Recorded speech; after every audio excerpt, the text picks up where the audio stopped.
কাম ক্ৰোধ লোভ মোহ মদ মাচুৰ্য ঈৰ্ষা অসূয়া তিৰস্কাৰ অহংকাৰ পৰচৰ্চা পৰনিন্দা পৰপীড়ন শোষণ লুণ্ঠন নিষ্পেষণ ইত্যাদি ইত্যাদি এই 16জনীয়া পৰিয়ালটোৱে আমাক আৱৰি ৰাখিছে সকলোকে। কি গোস্বামী প্ৰভুক ৰখা নাই, আমাক ৰখা নাই, আপোনাক ৰখা নাই, আমাক সকলোকে 16জনীয়া কলিৰ যিটো পৰিয়াল মদটো যে এই ভাগৱততো তেনেকৈ বহুবিলাক মদ সংযোগ হৈ আছে। ইয়াৰ সঠিক ৰাস্তাই যদি আমি যাব নোৱাৰোঁ, কেৱল মাত্ৰ নহ'লে আমি ওপৰে ওপৰে এখিনি কাহিনীৰ মাজত সোমাই ফুৰা হ'ব। ভাগৱত যিহেতু সমুদ্ৰ, ইয়াত সাগৰত আপোনালোকে জানে দুখন জাহাজ চলে, এখন ওপৰে ওপৰে যায়, এখন তলে তলে যায়। তলে তলে যোৱাখনক কি বুলি কয়? ছাবমেইন। ওপৰে ওপৰে যোৱাখনক আমি দেখি থকা জাহাজ এখন গৈ থাকে, হয়নে? তাত ইপাৰৰ পৰা সিপাৰলৈ বস্তু আমদানি ৰপ্তানি কৰি থাকে। আৰু তলে তলে যোৱাখনে সাগৰৰ তলিৰ পৰা মূল্যৱান মূল্যৱান মণি মুকুতাসমূহ উদ্ধাৰ কৰি আনে। ভাগৱতো হ'ল তেনেকুৱা, সেইকাৰণে কৈছে ইয়াত শ্ৰীমদ ভাগৱত। এই শ্ৰীমদ ভাগৱতক শ্ৰীটো আঁতৰি যাব তেতিয়া, মদটো আঁতৰি যাব যেতিয়া সি মহাভাগৱতলৈ ৰূপান্তৰ হ'ব। কেতিয়া? আপোনাক মোকেই ভাগৱতৰ লগত তুলনা কৰিছে। ব্ৰহ্মাণ্ডৰ গুণ মানে আছে শৰীৰত। ভাগৱত মূৰ্তি যদি আমি পঢ়োঁ, প্ৰথমে দ্বিতীয় স্কন্ধে চৰণত অৰুদয়, তৃতীয় চতুৰ্থ যাৰ শুৱে অৰুদয়, তাৰ পৰা এনেকৈ ক্ৰমান্বয়ে শৰীৰটোৰ কথা বৰ্ণনা কৰিছে। সেইকাৰণে ভাগৱতৰ কাষলৈ আহোঁতে আমি সেই আধ্যাত্মিক জ্ঞান চক্ষুটো খোল খুৱাই আহিব লাগিব, যিটোক থাৰ্ড আইজ বুলি কৈছে, তৃতীয় নয়ন। শিৱপ্ৰভুৰ যিটো ইয়াত যে কপালত আছে চক্ষু, সেই চক্ষুটো আমাকো দি থৈছে, য'ত তিনিডাল মুখ্য নাৰীৰ সংযোগ হৈছে, ইংগলা পিংগলা আৰু সুষুন্মা। বিজ্ঞানৰ যদি ব্যক্তি আছে জানিব, এই ত্ৰিবেণী সংযোগ হৈছে আমাৰ আজ্ঞা চক্ৰত, এডোখৰ ললাট অংশ। আৰু ভাগৱতৰ একাদশ স্কন্ধ সেইডোখৰে, মানৱ শৰীৰৰ ভাগৱতৰ একাদশ হ'ল সেইডোখৰ ললাট অংশ আজ্ঞা চক্ৰ, য'ত ত্ৰিবেণী সংযোগ হৈছে। তাত ইংগলা নাৰীৰ সংযোগ হৈছে, পিংগলা নাৰীৰ সংযোগ হৈছে আৰু সুষুন্মা নাৰীৰ হয়। আমি যেতিয়া সোঁ নাকেৰে উশাহ নিশাহ লওঁ তেতিয়া ইংগলা নাৰীৰ ক্ৰিয়াটো চলি থাকে, বাওঁ নাকেৰে যেতিয়া আমি উশাহ নিশাহ লওঁ তেতিয়া পিংগলা নাৰীৰ ক্ৰিয়াটো চলি থাকে।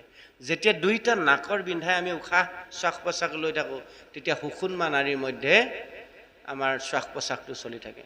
আৰু সেই সুষুন্মা নাৰীডাল আছে ৰাজহাড়ৰ মাজেদি, ইয়াৰ পৰা সংযোগ হৈ ব্ৰহ্মৰন্ধ্ৰইদি গৈ ৰাজহাড়ৰ মাজেদি সেই সুষুন্মা নাৰীডাল আমাৰ গৈছে। ভগৱন্তই গীতাত কৈছে,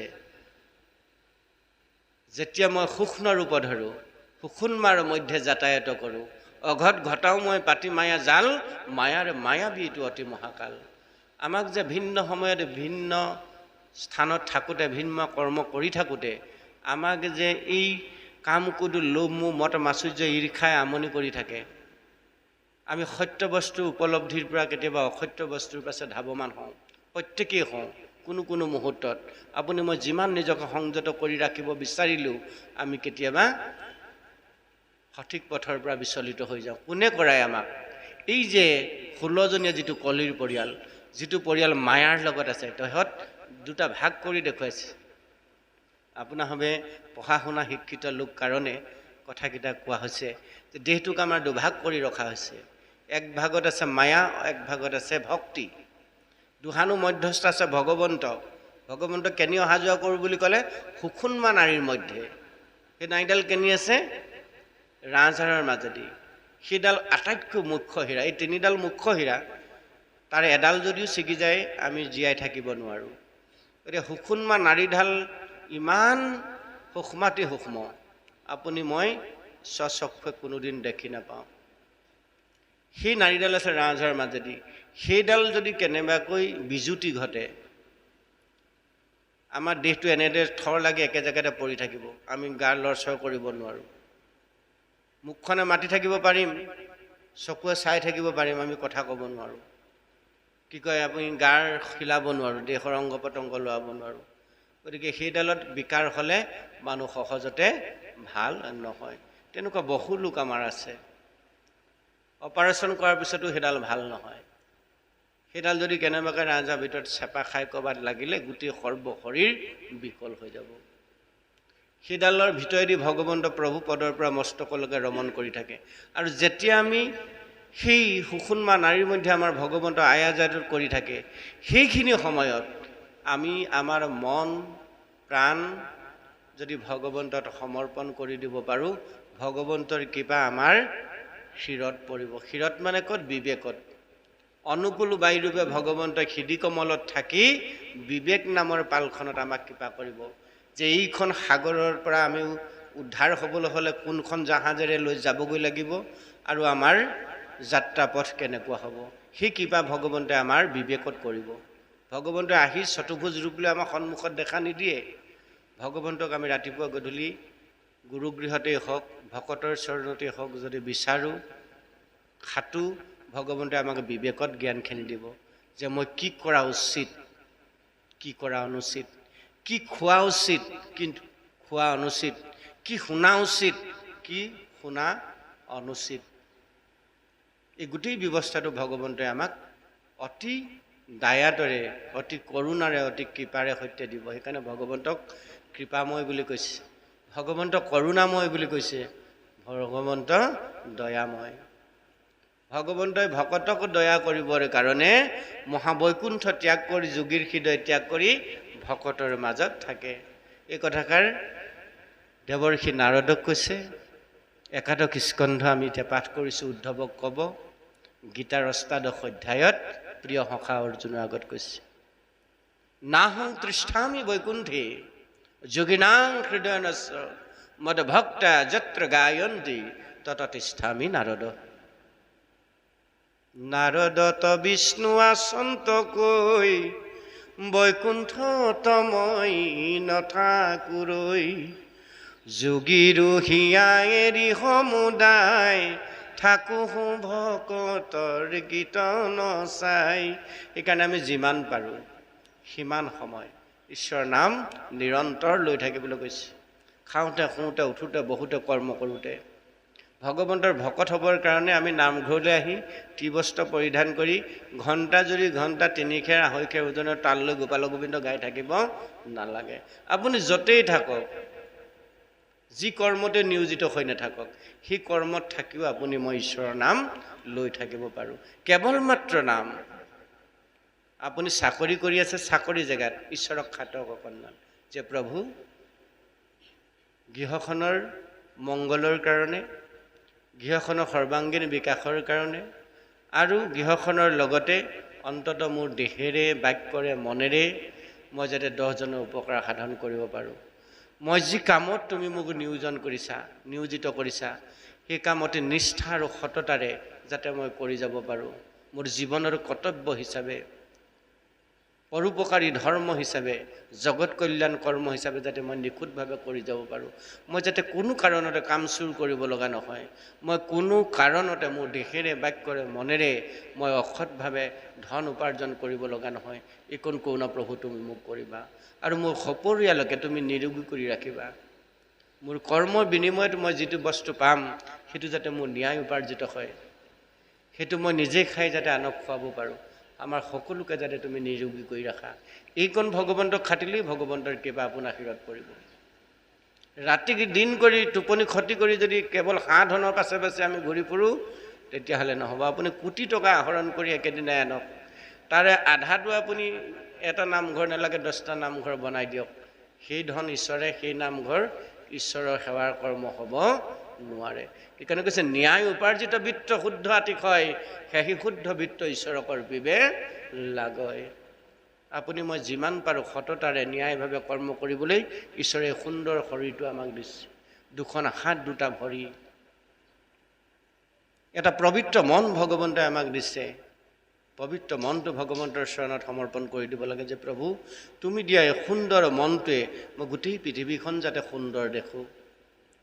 কাকো কেতিয়াও অন্তৰত আঘাত লগা যাতে এটা বাক্য এখন মুখেৰে মোৰ ওলাব লগা নহয়। মোৰ মুখৰ বাক্যৰে যাতে কাৰো অন্তৰাত্মাত আঘাত নিদিয়ে, এইকণ কৰোণা প্ৰভু তুমি মোক কৰিবা। সকলোৱে লগত এক শান্তিময় পৰিৱেশৰ মাজত সৌধ পাতি সাধু সং তৈয়াৰ কৰি তোমাৰ গুঞ্জক যাতে শ্ৰৱণ কীৰ্তন মই কৰিব পাৰোঁ আৰু মোৰ কৰ্ম মই অতি সততাৰে নিষ্ঠাৰে যাতে সেৱাৰ কৰ্ম হিচাপে আগবঢ়াই লৈ যাব, এইকণ কৰোণা প্ৰভু তুমি মোক কৰিবা। এই বুলি ৰাতিপুৱাই বিচনাতে সাৰ পাই ভগৱন্তক অকণমান খাটি দিয়ক। বিচনাতে উঠি সাৰ পাই উঠি বহি পূব দিশলৈ মূৰ কৰি ভগৱন্তলৈ এটা হৃদয়ৰ পৰা প্ৰণাম জনাই এই কেইটামান যিকেইটা গুৰুমন্ত্ৰ দিছে সেই গুৰুমন্ত্ৰকেইটাৰ সৈতে ভগৱন্তক খাটি দিয়ক যে প্ৰভু মোৰ দেহ কায় মোৰ বাক্য মোৰ মন মই তোমাৰ চৰণত সমৰ্পণ কৰিছোঁ। তুমি দিনটো আজি মোক এটা দিব্য দিনৰ উপহাৰ দিলা। যদি শুই থাকোঁতে মই মৃত্যু হ'লোহেঁতেন, সেইটো হেঁতেন দেই কথাটো কৈছে, শুই থাকোঁতেই যদি মই মৃত্যু হ'লোহেঁতেন এনেকুৱা এখন সৌন্দৰ্যময় জগত মই দেখিবলৈ নাপালোহেঁতেন। গতিকে প্ৰভু এটা নতুন দিনৰ তুমি মোক উপহাৰ দিছা। দিনটো 24 ঘণ্টাহে থাকে। এটা দিন তুমি মোক দিলা যিটো 1 ছেকেণ্ডত পৃথিৱীত যিমান মানুহ মৰিছে সেই লিষ্টখনত যে আজি তুমি মোক নুসুমুৱালা তাৰ কাৰণে তোমাক মই হৃদয়ৰ পৰা কোটি কোটি ধন্যবাদ দিছোঁ। এই বুলি ভগৱন্তক সাৰ পাই উঠিয়েই বিচনাত পূব দিশে মূৰ কৰি দুইখন হাতলৈ এবাৰ খুব সতৃষ্ণ নয়নে চাব। এই দুখন যে হাত দিলা তুমি, আঙুলিৰ এই পাপৰ আগত লক্ষ্মীৰ নিবাস, হস্তৰ আঙুলিৰ এই ভাগকেইটাৰ ওপৰত এই চোৱাত লক্ষ্মীৰ নিবাস, বাকী চোৱাটো ভগৱন্তৰ কৃপা। ধ্বজ বৰ্জ জৱ পংকজ অংকুশ, হয়নে? আগডোখৰ লক্ষ্মীৰ নিবাস। এই লক্ষ্মী দেৱীক প্ৰথমতে এবাৰ প্ৰণাম জনাব যে সেই জগত মাতা লক্ষ্মী, তোমাৰ কৃপা পৰশত মই যাতে তোমাক সততাৰে নিজৰ কৰি ৰাখিব পাৰোঁ। লক্ষ্মী ধনৰ গৰাকী নহয়নে বাৰু? মোৰ উপাৰ্জিত ধন যাতে সততাৰে আহে, এই বুলি প্ৰথমতে নিজৰ হাত দুখনক এবাৰ সতৃষ্ণ নয়নে দৰ্শন কৰিব। হাত দুখন মাছেজ কৰিব, গৰম হৈ তাৰ হাৱাটো এবাৰ মুখত ল'ব। তাৰ পৰা আইসকলে বাওঁ ভৰিটো দি বিচনা ত্যাগ কৰিব, পুৰুষসকলে সোঁ ভৰিটো দি বিচনা ত্যাগ কৰিব। বাসুদেৱ নাম 3 বাৰ উচ্চাৰণ কৰিব। তাৰ পৰা জীৱনৰ কাৰ্য আৰম্ভ কৰি দিয়ক। সি হৈছে ভক্তি। নিজৰ স্বামী দেৱতাই স্ত্ৰীগৰাকীক আগবঢ়াই দিব নোৱাৰে, স্ত্ৰীগৰাকীয়ে স্বামী দেৱতাক আগবঢ়াই নিবলৈ ভক্তিটো প্ৰত্যেকৰে নিজৰ নিজৰ। সেইটো আৰম্ভ হ'ব দিব্য দিনটো উপহাৰ পোৱাৰ পৰা। সেই যে কিমান হাজাৰ লাখ জীৱৰ ভিতৰত লিষ্টখনত যে মোৰ নামটো আজি প্ৰভুৱে নুসুমুৱালে, এটা দিব্য দিনৰ মই দান পালোঁ, সেইটো যাতে মই সততাৰে পাৰ কৰিব পাৰোঁ। সদায় নিত্য যদি আমি তেনেকৈ খাটোঁ, তাৰ পৰা আপুনি নিত্য কৰ্ম কৰক, ঈশ্বৰক খাটক। কৰ্মক্ষেত্ৰলৈ ওলাই গৈছে, কৰ্মক্ষেত্ৰলৈ যাওঁতেও আপুনি ঈশ্বৰক খাটি 3 খোজ আগবঢ়াই ওলাই যাওক। দিনটো আপোনাৰ চাব ৰাস্তা মসৃণ হৈ আছে। আপুনি চাকৰি জেগাত আছে, আপোনাক তাতো সন্ত মহন্তৰ সাধুৰ সংগতে আপুনি থাকিব। আপুনি সেই দিনটোত সদায় ভাল মানুহে লগ পাব, সৎ মানুহে লগ পাব। ব্যৱসায় কৰিছে, ব্যৱসায় ক্ষেত্ৰতো সেই একে মন্ত্ৰৰে যদি আপুনি দিনটো আৰম্ভ কৰি দিয়ে, সেই ব্যৱসায় ক্ষেত্ৰতো আপুনি সৎ মানুহে লগ পাব। অন্যান্য বিষয় কৰ্মত ব্যস্ত হৈ আছে, তাতো আপুনি সততাৰে ভকতৰ সংগে ঈশ্বৰ সেৱকৰ সংগে লাভ কৰিব। এই ইয়াতে আছে ভকতি বোলা বস্তুটো। ভকতি কিনিবলৈ আপুনি এইফালে এটা ধনৰ টোপোলা সেইফালে এটা ধনৰ টোপোলা লৈ গোটেই বজাৰে বজাৰে দোকানে দোকানে ঘূৰি ফুৰিলে আমি কিনিবলৈ নাপাম। ভকতি গোটা চেপেটা জ্বলিয়া একো নহয়। ভকতি হ'ল হৃদয়ৰ অকৃত্ৰিম শুদ্ধ ভাৱ, য'ত কৃত্ৰিমতা নাই। ভগৱন্তই কৈছে যে অভক্তসকলে মোক ব্ৰহ্মাণ্ড দ্ৰব্য বস্তু গোটাই পূজা কৰিলেও মই সেই বস্তু গ্ৰহণ নকৰোঁ। মোৰ যিজন প্ৰিয় ভক্ত সখা উদ্ধৱ ক'ব এতিয়া উদ্ধৱক অলপ পিছত, তোমাৰ দৰে প্ৰিয় সখা, তোমাৰ দৰে মহাভক্ত যদি একো দিবলৈ তেওঁৰ হাতত নাই, পবিত্ৰ অন্তৰে শুদ্ধ ভাৱেৰে এটুপি এচলু জল যদি মোৰ চৰণত অৰ্চনা কৰে, তাকে মই অমৃতৰ দৰে পান কৰোঁ। অভক্তে পূজয় মোক ব্ৰহ্মাণ্ড সহিতে, তাৰ বস্তু গ্ৰহণ নকৰোঁ কদাচিতে। যিসকল অভক্ত, যিসকলে মোক বিশ্বাস নকৰে, নুবুজে, মোক অনুভৱ নকৰে, আৰু মই যে জগতৰ কৰ্তা বিধাতা তাক উপলব্ধি নকৰে, সেইসকল মোৰ অভক্ত। সেইসকলে ব্ৰহ্মাণ্ড দ্ৰব্য বস্তু গোটাই আনি মোক পূজা কৰিলেও মই সেই বস্তুৰ ফালে কটাক্ষ দৃষ্টি নিদিওঁ। কাৰ ফালে দিওঁ? তোমাৰ দৰে প্ৰপন্ন ভক্ত মহাভক্তই। অভক্তে জল মাত্ৰ দিয়া, ইয়াত মাত্ৰ শব্দটোত গুৰুত্ব দিছে চাব। অভক্তে জল মাত্ৰ দিয়া পূজে শুদ্ধ উচিত তাক পাই ভুঞ্জু মই যেহেন অমৃত। ভক্তজনে শুদ্ধ ভাৱনাৰ জল এটুপি দিলেও ভগৱন্তই অমৃতৰ দৰে পান কৰোঁ বুলি কৈছে। গতিকে আমাক সেইকাৰণে কৈছে যে মন মনা ভৱ মোক ভাবা, মদ ভক্ত মোৰ ভক্ত হোৱা, মদ জাজি মোতে যজ্ঞ কৰা, নাম যজ্ঞ কৰা, মাং নমস্কাৰ মোকে নমস্কাৰ কৰা, মামে বৎসশ্ৰী মোতে বৎসতা স্বীকাৰ কৰা, সত্যংতে সত্য কৰি কৈছোঁ, সত্যংতে প্ৰয়োহসিমে মই তোমাক উদ্ধাৰ কৰিম। গীতাৰ অষ্টাদশ অধ্যায়ত ভগৱান কৃষ্ণই প্ৰিয় সখা অৰ্জুনক কৈছে।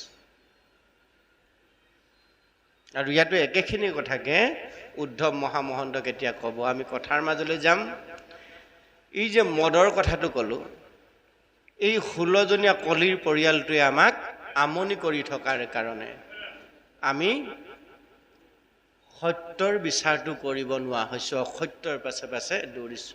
আমাক কিহে আমনি কৰে? মদখিনি কোনখিনি? কাম, ক্ৰোধ, লোভ, মোহ, ঈৰ্ষা, অসূয়া, তিৰস্কাৰ, অহংকাৰ, পৰচৰ্চা, পৰনিন্দা, পৰপীড়ন ইত্যাদি ইত্যাদি। এই অহংকাৰবোৰ আহিলে ক'ৰ পৰা? বিদ্যাৰ পৰা। অহংকাৰ আহিলে ক'ৰ পৰা? সৌন্দৰ্যৰ পৰা। অহংকাৰ আহিলে ক'ৰ পৰা? ধন সম্পত্তিৰ পৰা, ঐশ্বৰ্যৰ পৰা। এই গোটেই কামবোৰ ক্ৰিয়াবোৰ চলি থাকিব আপোনাৰ মোৰ 60 বছৰলৈকে। 60 বছৰৰ পাছত একোহে কামত নিদিয়ে। সৌন্দৰ্যও লাহে লাহে নাইকিয়া হৈ যাব। আপুনি যিমান দামী বিউটি পাৰ্লাৰলৈ নাযাওক, 60 বছৰৰ পিছত সেই বিউটি পাৰ্লাৰলৈ গ'লেও আপোনাৰ আগৰ সৌন্দৰ্য আপুনি ধৰি ৰাখিব নোৱাৰে। কাৰণ ছাল সুতুৰা সুতুৰ হ'ব, ভিতৰৰবিলাক কমি কমি আহি থাকিব, নাহিব জানো? সেই সৌন্দৰ্যটো আপোনাৰ 60 বছৰলৈকে থাকিব, মনত ৰাখিব। 60 বছৰৰ পাছত চোৱা কি কৰিম? আয়ুস হ'ল 100 বছৰ। মনুষ্য আয়ুস শত বৰিষ সংখ্যাত, 100 বছৰীয়া জীৱন। 60 বছৰ আমাৰ যাবগৈ বাৰু। আমি 60 বছৰলৈকে কাপযুঁজ কৰি ৰাখিম সৌন্দৰ্যটো। তাৰপিছত 60 বছৰলৈকে আমাৰ চাৰ্টিফিকেটখনে কাম কৰিব। ডক্টৰেট চাৰ্টিফিকেটখনে হওক বা অন্যান্য যি চাৰ্টিফিকেট আছে, ডিগ্ৰী আছে, ডিগ্ৰীবোৰে 60 বছৰলৈকে আমাক কাম দিব। 60 বছৰৰ পিছত চৰকাৰে আমাক ৰিটায়াৰ কৰি দিয়াৰ পিছত আমি ক'লৈ যামগৈ? সেইকেইখন চাই থাকিলে আমাৰ পেট ভৰিব জানো? নিশ্চয় নভৰে। গতিকে তাৰ অহংকাৰটো আমাক এতিয়াই চেতন শক্তি থাকোঁতেই, ঐশ্বৰ্য বিভূতি বল দেশত থাকোঁতেই এই অহংকাৰখিনিৰ পৰা মুক্ত হৈ থাকিবলৈ কৈছে। এই অহংকাৰখিনিৰ পৰা মুক্ত হৈ যিসকলে ঈশ্বৰ ভক্তি অতি সততাৰে, নিষ্ঠাৰে, একাগ্ৰতাৰে, ভক্তিৰে সৈতে কৰিছে, সেইজন ভগৱন্তৰ প্ৰিয় ভক্ত হ'ব পাৰিব। আৰু যেতিয়া আপোনাৰ ধেৰ টকা পইচা, ঐশ্বৰ্য বিভূতি গোটাই দিলে, 60 বছৰৰ পিছত আপুনি লাখুটি ল'বলগীয়া অৱস্থাটো হ'ল, যেতিয়া আপুনি সম্পত্তি চম্ভালিব নোৱাৰা অৱস্থাটো হ'ল, কাৰোবাক এৰি দিব লাগিব। সতি সন্তান যদি সঠিক নহয়, আপুনি কোটি টকা থৈ যাওক, তাক খৰচ কৰিবলৈ এসপ্তাহ এমাহ নালাগে। গতিকে এই কথাবোৰ, ইয়াৰ পৰা আমাক শিক্ষাবোৰ দিছে। তাৰপিছত আমি যিমান বিদ্যাৰ চাৰ্টিফিকেট গোটাইছিলোঁ, শিক্ষাৰ চাৰ্টিফিকেট গোটাইছিলোঁ, 60 বছৰৰ পিছত সেই নপঢ়া, নুশুনা, চহী কৰিব নজনা জনৰ লগতে একে শাৰীতে বহি আমি কেইটামান মাহ আৰু প্ৰসাদ খাই পৰৱৰ্তী জীৱনটো পাৰ কৰিব লাগিব। ভুলে শুদ্ধই চাপৰি বুজাই গোপাল গোবিন্দ গায়, হয়নে নহয়? সেইকাৰণে ভগৱন্ত প্ৰভুৱে কৈছে, অহংকাৰ শূন্য কৰি মোৰ চৰণত আশ্ৰয় গ্ৰহণ কৰি, কায় বাক্য মন মোৰ চৰণত সমৰ্পণ কৰি, মোৰ নাম গুণ যশ সাধুৰ সংগত ভকতৰ সংগত গোৱা।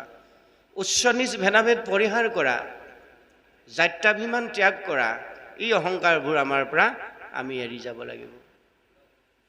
আমি জাত্যাভিমানত যদি থাকোঁ, তেতিয়া নহ'ব। সেইকাৰণে এই সমস্ত বিশেষ বিশেষ যিবোৰ অহংকাৰ আছে, এইবিলাক পৰিত্যাগ কৰা। পৰিত্যাগ কৰি মোৰ চৰণত তুমি আশ্ৰয় লোৱা অৰ্জুন, মোৰ চৰণত তুমি ভক্তি কৰা উদ্ধৱ। উদ্ধৱ আৰু অৰ্জুন হ'ল প্ৰতীকী একোটা ৰূপ, ভক্তৰ প্ৰতীক। তাৰ যোগেদি আমাকো, সেই কাহিনীবোৰৰ যোগেদি আমাকো ঈশ্বৰৰ সেৱক হ'বলৈ বাৰম্বাৰ ভগৱন্ত আজ্ঞা কৰিছে। গীতাৰ যোগেদি, ভাগৱতৰ যোগেদি, কীৰ্তনৰ যোগেদি। এই মদবোৰ তেতিয়া দূৰ হ'ব। মদখিনি দূৰ কৰিবলৈ হ'লে, মায়া আৰু কলিৰ পৰা আমি আঁতৰি আহিবলৈ হ'লে ভক্তি আৰু কৃষ্ণৰ পক্ষলৈ আহিব লাগিব। ভাগৱত প্ৰথম স্কন্ধতে ব্যাসক নাৰদে উপদেশ দিছে, ও বাওঁ পাখে মায়া দক্ষিণত ভক্তি মাও দেখি ব্যাসৰ ঋষিৰ ৰোমাঞ্চ ভৈল গাঁও। ব্যাস হ'ল ঈশ্বৰৰ 24 অৱতাৰৰ অন্যতম অৱতাৰ নহয় জানো? ঈশ্বৰৰ অৱতাৰী পুৰুষ হ'ল ব্যাস। ব্যাসে 4 বেদ 14 শাস্ত্ৰ 17 পুৰাণ লিখাৰ পিছত মতিভ্ৰম হৈ বদৰিকা আশ্ৰমত অধুমুখে বহি থাকিব লগা অৱস্থাটো হ'ল। ব্যাসেন পণ্ডিতৰে সেই অৱস্থা। আপোনাৰ মোৰ দৰে অধলা মনুষ্যৰ নহ'ব নেকি তেনে অৱস্থা? আমি যদি এইবিলাক গৰ্বেৰে গৰ্বিত হৈ থাকোঁ, ব্যাসৰ দৰে পণ্ডিতৰ সেই অৱস্থা হৈছে। ব্যাসৰ মতিচ্ছন্নটো কেনেকৈ গুচিল, মতিভ্ৰমটো কেনেকৈ দূৰ হ'ল? সৎসংগ দেৱ ঋষি নাৰদৰ উপদেশ মতে যথা সময়ত হয় হয় আঁতৰাব পৰা যাব। হয়, তাৰ উত্তৰা উপায়টো আমাক দিলে। সেইকাৰণে বাওঁ পাশে মায়া দক্ষিণত ভক্তি মাও, মায়াই বান্ধন্ত ভক্তি মেলাৱন্ত, দুহানো মধ্যস্থভাৱে আছে ভগৱন্ত। এতিয়া আপুনি মই কথাখিনি চব বুজিব পাৰিছোঁ যে আমাক মায়াই বান্ধি ৰখাৰ কাৰণে, কলিমলেৰে আবৃত্ত হৈ থকাৰ কাৰণে আমি সোঁপাশে থকা ভক্তি মাতৃ হৃদয়ত থকা কৃষ্ণৰ লগত আমাৰ মনটো আমি সংযোগ কৰিব পৰা নাই। কিহে আমাক আমনি কৰিছে? এই মদখিনিয়ে। মদখিনিৰ পৰা আঁতৰ কৰিবৰ পৰা উপায়কেইটা কিন্তু সোঁ চাইডে থকা আমাক 7টা বস্তু দি থৈছে। এটা হ'ল সত্য। আমি সঁচা কথা ক'ব লাগে বুলি সকলোৱে জানো, সঁচাত চলিব লাগে বুলি সকলোৱে জানো, কিন্তু জনাৰ পিছতো বিবেক দংশন কৰি আমি মিছাৰ ফালে গতি কৰোঁ, হয়নে? বিবেকটো ঈশ্বৰে দি থৈছে আৰু কৃপা বিবেকত ভগৱন্তক কৰিছে। গতিকে সঁচাটো জনাৰ পিছত আজি আপুনি অকণমান আঁতৰাইছে, কালিলৈ আৰু অকণমান আঁতৰাব। এই যিটো যত্ন কৰিলে যে ৰত্ন পায় বুলি কৈছে, এই যত্নটো কৰি থাকিব পৰা ব্যৱস্থাটো ঈশ্বৰে আমাক দিছে। লাহে লাহে যাব, একেদিনে নাহে। কাৰণ মলি লগা কাপোৰ এখন আপুনি একেদিনে চফা কৰোঁ বুলিলে চফা নহ'ব। কিন্তু আমি যদি যত্নটো এৰি দিওঁ, এই মায়াৰ পৰা ভক্তি পন্থলৈ যদি মনটো আনি ল'ব পৰা যায়, ভক্তি জৰিডালেৰে যদি মনটো অকণমান বান্ধি ল'ব পৰা যায়, তেতিয়াহ'লে এই বেয়াখিনিৰ পৰা আমি সদায় লাহে লাহে আঁতৰি যাব পাৰিম। বেয়াখিনিৰ পৰা আঁতৰি যাব পাৰিবলৈ বয়স আপোনাৰ যদি এতিয়া 80 বছৰো হৈছে, ঈশ্বৰে এই 80 বছৰটো আপোনাক কৃপা কৰি থৈছে। আপুনি এতিয়াও পাৰিব ভাললৈ আহিবলৈ। আপুনি ভাবি লৈছে বা মই ভাবি লৈছোঁ আমাৰ জীৱনটো অথলে গ'ল, আমি আৰু এতিয়া ঘূৰিব নোৱাৰিম। ভাগৱত প্ৰথম স্কন্ধই কিন্তু প্ৰভুসকল সিদ্ধান্ত দিছে।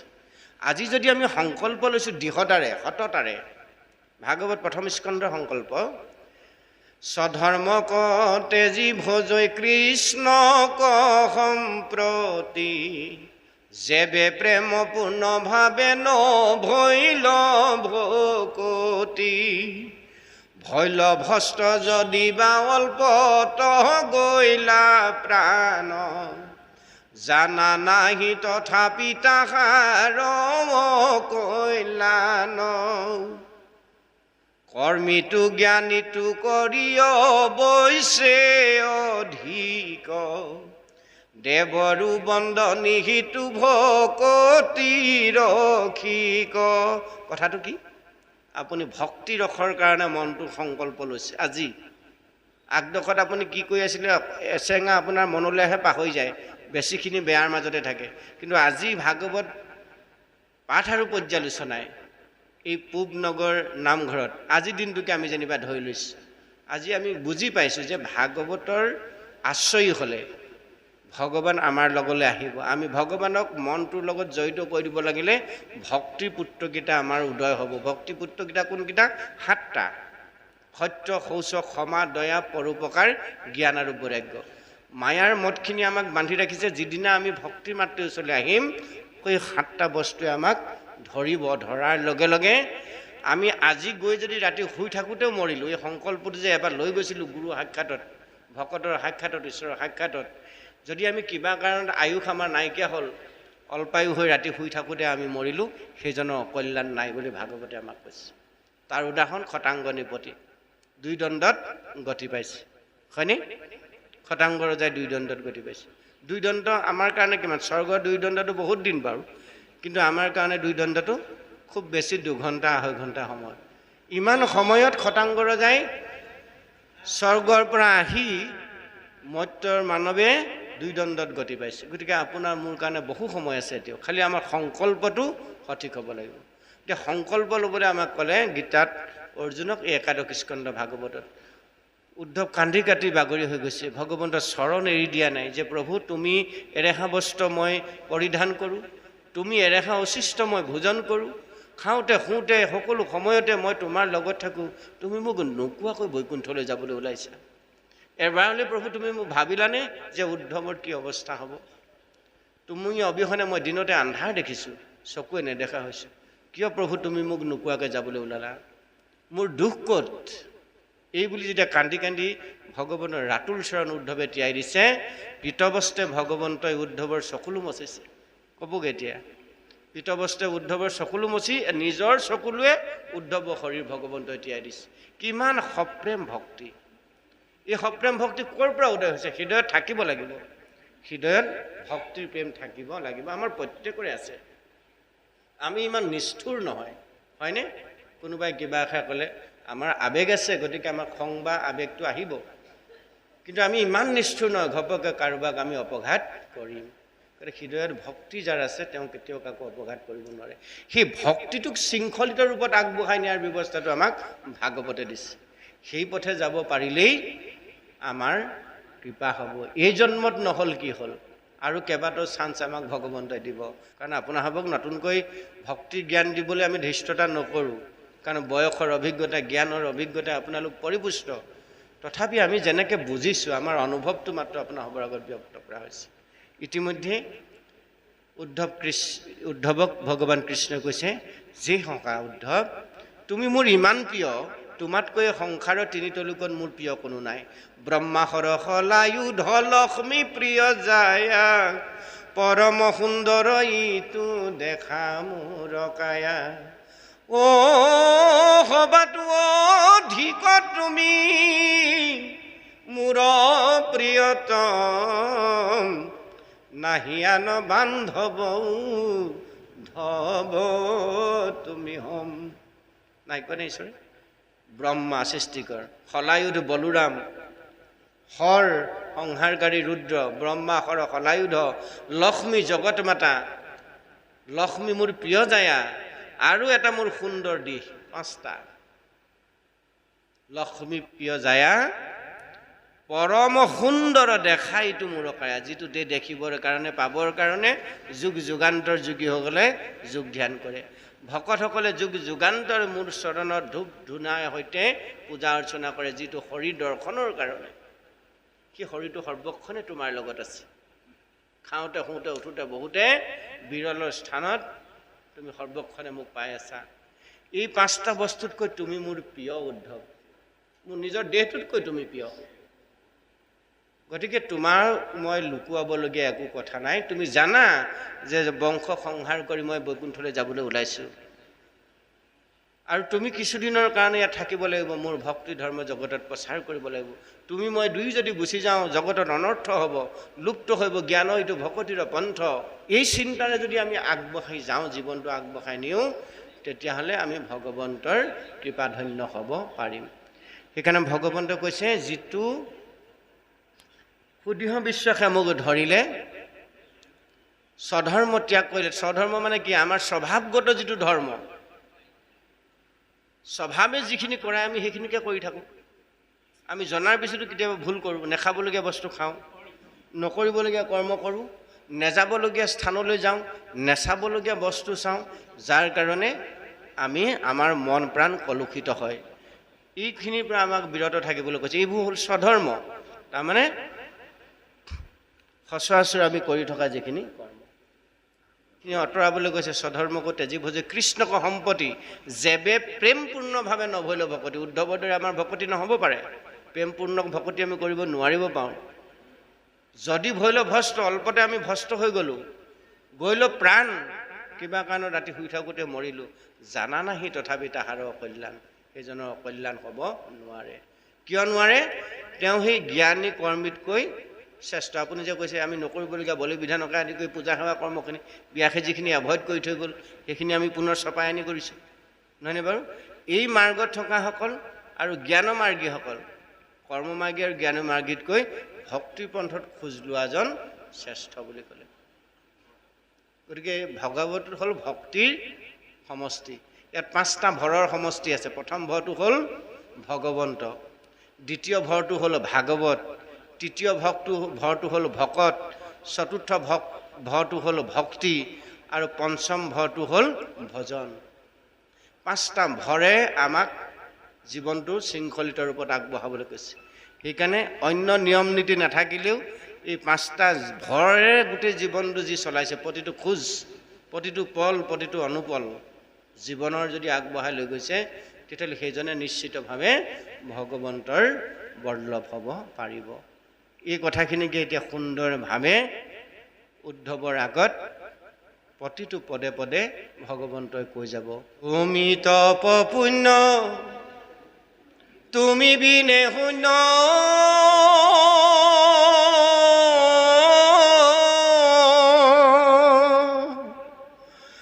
দেখো তো ত্ৰিজগত,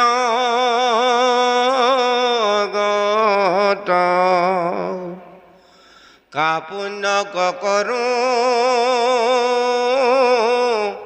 শৰণত ধৰো, নিয়োগ মুকল গত, তোমাৰ শৰণ পংকজ পুজিবে,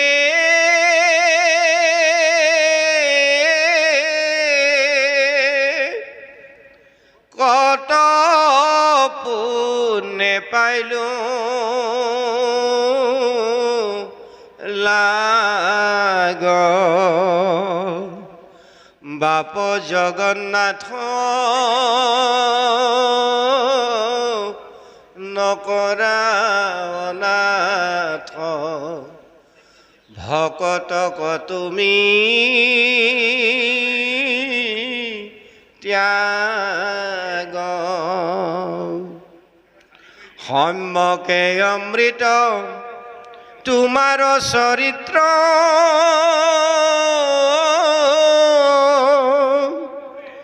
শুনে মাত্ৰ যিটো নৰে, পায়া প্ৰেম ভাৱ নিৰুত জোপাৱ, বিষয়ক উপৰি হৰে, শয়নে ভোজনে স্নানে গুপ্তস্থানে,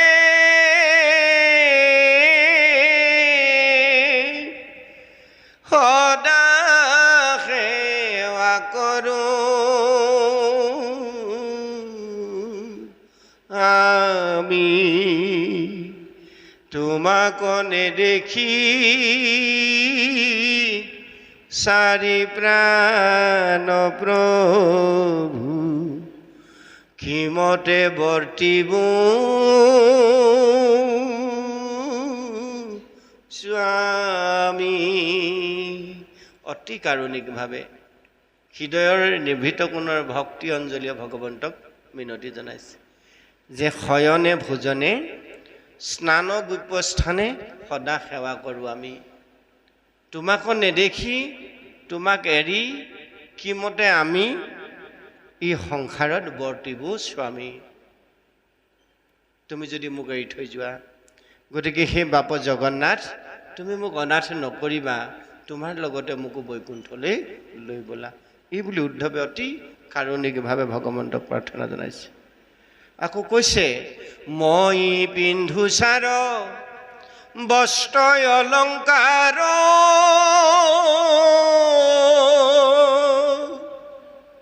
তোমাৰ উচিষ্ট খায়া, দহায়া সুচিত কিনো বিপৰীত, তৰিব দুষ্টৰ মায়া। মায়া ইমান দুষ্কৰ, এই দুষ্কৰ মায়াৰ পৰা তৰণৰ উপায়টো প্ৰভু কেনেকৈ আমি লাভ কৰিম? যদিও আমি ভক্তিৰ পন্থলৈ আহিবলৈ বিচাৰোঁ, মন ভক্তি মাতৃৰ ফালে আনিব বিচাৰোঁ, মায়ে আমাক টানি টানি পুনৰ সেইফালে লৈ গৈ থাকে। ইয়াৰ এটা তুমি সমিধান দিয়া। কি উপায়ে মায়া বৰ্জিত হৈ আমি জীৱন নিৰ্বাহ কৰিব পাৰিম? জ্ঞানী গণে দুখে ইন্দ্ৰিয় কদমী,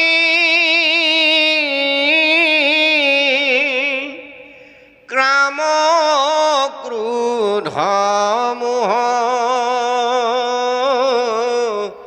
যিনি, যিটো ব্ৰহ্মপদ পাৱৈ প্ৰভু পুনু, তাহাৰো আছে বিঘিনি।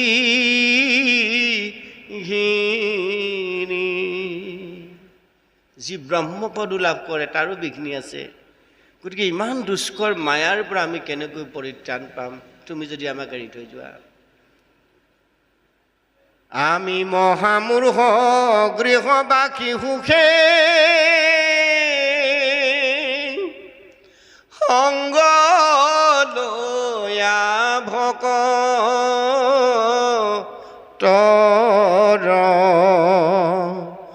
তোমাৰ চৰিত্ৰ কথা শুনিলাতে, তৰিলো মায়া দুষ্টৰ। তোমাৰ লগত থাকি তোমাৰ গুঞ্জক শ্ৰৱণ কীৰ্তন কৰি তোমাৰ ভকত সংগ ল'লে মায়া দূৰ হয়। ইয়াত উত্তৰটো আমাক দি দিছে, হয়নে? গতিকে তুমি থাকোঁতে মই সকলো সুখ মই দেখিছিলোঁ, তুমি এতিয়া যাবাগৈ, তোমাৰ ভকত মই ক'ত পাম? তোমাৰ গুঞ্জক মই ক'ত শ্ৰৱণ কীৰ্তন কৰিবলৈ পাম? মই মায়াৰ হাত কেনেকৈ হাৰিম? এইবুলি ভগৱন্তৰ চৰণত অতি কাৰুণিকভাৱে উদ্ধৱে প্ৰাৰ্থনা জনাইছে। চৰণ চতৰ ছায়াকে বৈ যিটো, সিটো এৰাই ইটো তাপাওঁ, হেন পাওঁ এৰি ক্ষণে কোনি জীবু, সংগে নিও মোক বাপ। যিমান বুজাইছে ভগৱন্তই, উদ্ধৱে ভগৱন্তৰ বিদায় মুহূৰ্তটো অন্তৰে সহ্য কৰি ল'ব পৰা নাই। এইটোৱেই হ'ল ভক্ত ভগৱন্তৰ সপ্ৰেম ভক্তি। ভক্তিটো কি এতিয়া আমি লাহে লাহে বুজি গৈ আছোঁ। সবে পৰি হৰি চৰণ দুতয়, তোমাৰ কৰিলো সাৰ, তুমি এৰিলাতে ঐ বন্ধু মাধৱ, দিনতে দেখো আন্ধাৰ। তুমি এৰি গ'লে মই দিনতে আন্ধাৰ দেখিছোঁ। তোমাৰ চৰণ সদায় মই হৃদয় কমলত ধাৰণ কৰোঁ, আৰু তুমি মোক এৰি যাব খুজিছা, মোৰ দিনতে অন্ধকাৰ মই দেখিম।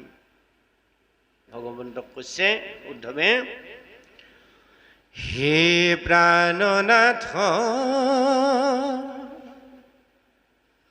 নকৰা অনাথ, দান্তে ধৰু খেৰ তুলি, তোমাৰ বিয়োগে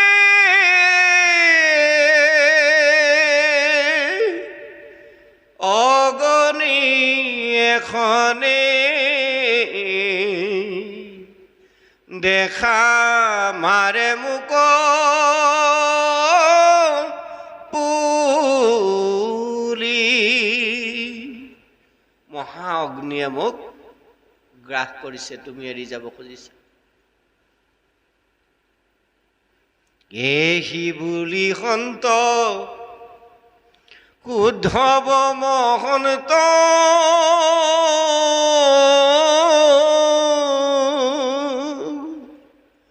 আতি প্ৰেম ৰাগে,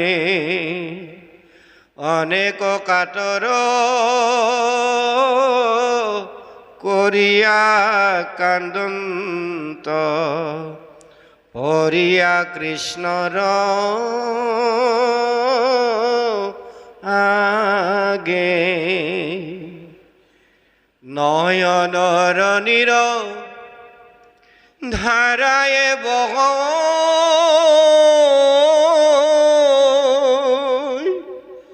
শোকত আকুল ভাবি কতহু কাকুতি কৰিয়া কান্দন্ত ধৰিয়া কৃষ্ণৰ পাৱে। কৃষ্ণৰ চৰণ উদ্ধৱে এৰি দিয়া নাই। হে ৰাম ৰাম হেন অৰুণ চৰণ দুখানি তেজি জীবুকেন মতে মাধৱ বান্ধৱ নৱধা সমূলি নিয়োগ মুকল গতে। আমাৰ অতি আত্মীয়জন আমাৰ মাজৰ পৰা হেৰাই গ'লে আমাৰ যিটো শোক তাপ লাগে সেইটো হৈছে উদ্ধৱৰ বেলিকা। ভগৱন্তৰ ত্যাগৰ সময়টো অতি দুৰ্বিহ। এহি বুলি পাৱে পৰিয়া কান্দন্ত অনেক কাৰুণ্য ভাবে দখো দিশে দিশে দেখন্ত আন্ধাৰ চেতন নাহিকে গাৱে। অচেতন হৈ গৈছে উদ্ধৱ। ভকতৰ দুখ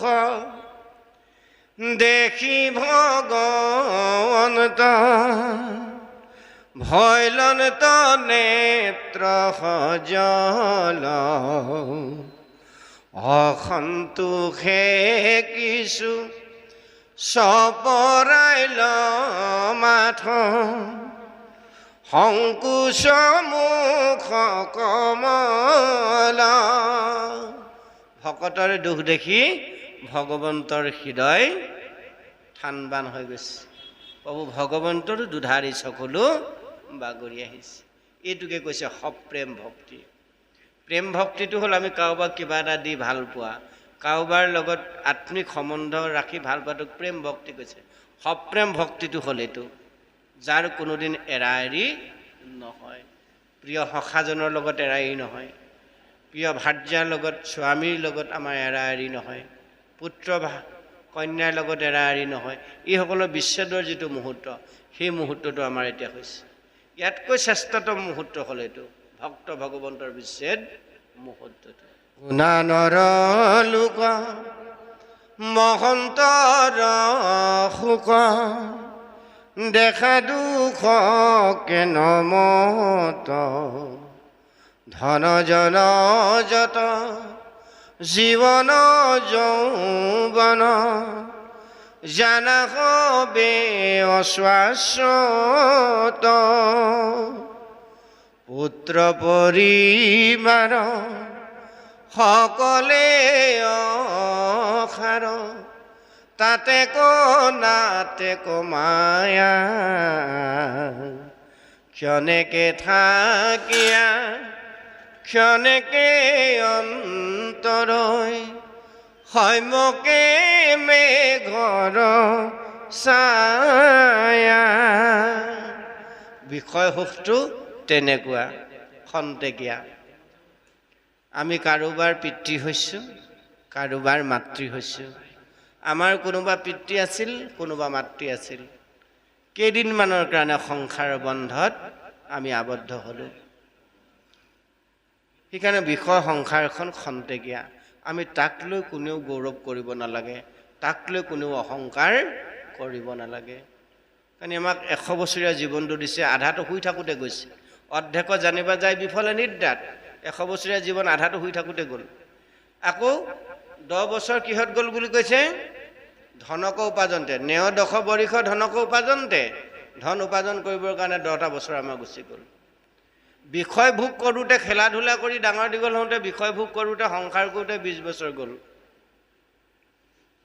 30 বছৰ সেইফালে গ'ল 50 বছৰৰ ভিতৰত 100 বছৰ 50 বছৰ শুই থাকোঁতে গ'ল 50 বছৰ আমাৰ থাকিলে 50 বছৰ 10 বছৰ ধন ঘটোতে গ'ল 20 বছৰ বিষয় ভোগ কৰোঁতে গ'ল 30 বছৰ গুচি গ'ল 20 বছৰ থাকিলে সেই 20 বছৰটোত বৃদ্ধকাল আহিলে বৃদ্ধকালে যাই শেষ বৰিষ বিংশতি শেষৰ বৃদ্ধকালটো 20 বছৰটো বৃদ্ধকালত গুচি গ'ল একো কাৰ্যকাৰীবাক নাহিকে শকতি হয়নে 60 বছৰ পাৰ হোৱাৰ পিছত লাহেকৈ আৰু চকুৱে নেদেখা হ'লোঁ দেহৰ থৰ যুগুটিটো কমি আহিল শক্তি সামৰ্থ্য নাইকিয়া হ'ল স্মৃতি শক্তি কমি গ'ল হয়নে বাৰু খাওঁ বোলাটো খাব নোৱাৰা হ'লোঁ কৰোঁ বোলাটো কৰিব নোৱাৰা হ'লোঁ লওঁ বোলাটো ল'ব নোৱাৰা হ'লোঁ পৰ মুখাপেক্ষী হৈ জীৱন নিৰ্বাহ কৰিলোঁ দিলে সতি সন্তান ভাল হ'লে দিলে খাম সতি সন্তান যদি বেয়া হয় তেতিয়াহ'লে বৃদ্ধাশ্ৰমত থৈ আহিব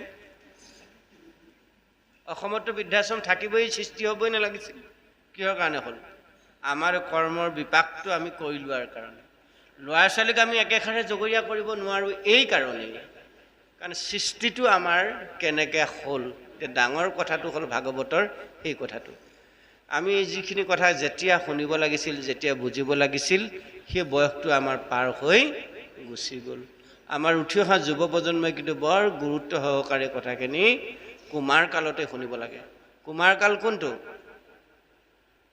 প্ৰহ্লাদে কৈছে নহয় কুমাৰ কালে কৰি ভাগৱত ধৰ্ম বুলি কুমাৰ কাল কোনটো অকুমাৰী কোনটো যেতিয়া ছোৱালীজনী পুষ্পিতা নহয় হয়নে তেতিয়ালৈকে অকুমাৰী যৌৱনত ভয় দিয়াৰ লগে লগে কুমাৰী হ'ল আৰু ল'ৰাবোৰো যৌৱনৰ দুৱাৰদলিত ভয় দিয়াৰ লগে লগে কুমাৰ হ'ল গতিকে ভাগৱত শুনিব লাগে যৌৱনৰ আদিম পুৱাত যৌৱনৰ আদিম পুৱাত আমি ভক্তিৰ কথাখিনি লৈ জীৱনটো শৃংখলিত পৰিশীলিত পৰিমাৰ্জিত ৰূপত সজাই যাব লাগে তাৰপিছত সেই জীৱৰ কেতিয়াও বিসংগতি হ'ব নোৱাৰে এই দেউতাই কোৱাৰ দৰে আমাৰ এতিয়া বয়স নাই ঈশ্বৰ ভক্তি কৰিবলৈ নহয় আমাৰ এতিয়াও বয়স আছে অন্তকালে হৰিস্মৰে যিটো ভাগ্যৱন্ত অন্তকালে হৰিস্মৰি আমি তৰি যাব পাৰিম কিন্তু আমি আহিব লগা প্ৰজন্মক কি দি থৈ যাম আমাৰ কৰণীয় কি আছিল কেৱল ধন ঘটা আছিল নেকি বিলাসী গাড়ী লোৱাৰ উদ্দেশ্য আছিল নেকি 2 তলা বা 3 তলা বিল্ডিং বনাই আৰামকৈ থকাৰ আমাৰ উদ্দেশ্য আহিছিল নেকি 100 বছৰীয়া জীৱনটোত নিশ্চয় নাছিল এই শৰীৰটো ভগৱানে নিজে খাই আনক খুৱাবলৈ দিছিলে নিজে ভালত থাকি আনক ভালত থাকিবলৈ দিবলৈ দিছিলে আমি কৰিলোঁ নে নাই আমাৰ কৰ্ম হয়তো ক'ৰবাত বিপাক ঘটিছে কিন্তু যাতে আমাৰ আহিব লগা প্ৰজন্মটো কৰ্ম বিপাক নঘটে আমি যাতে তেওঁলোকক ঈশ্বৰ প্ৰাণ কৰি থৈ যাব পাৰোঁ তাৰ কাৰণে পবিত্ৰ গুৰুগৃহ আপোনাৰভাৱে তৈয়াৰ কৰিছে এই ব্যৱস্থাখিনি গুৰুসকলে আমাক দিয়াৰ পিছত আমি সেই পথৰ পথিক হ'ব লাগিব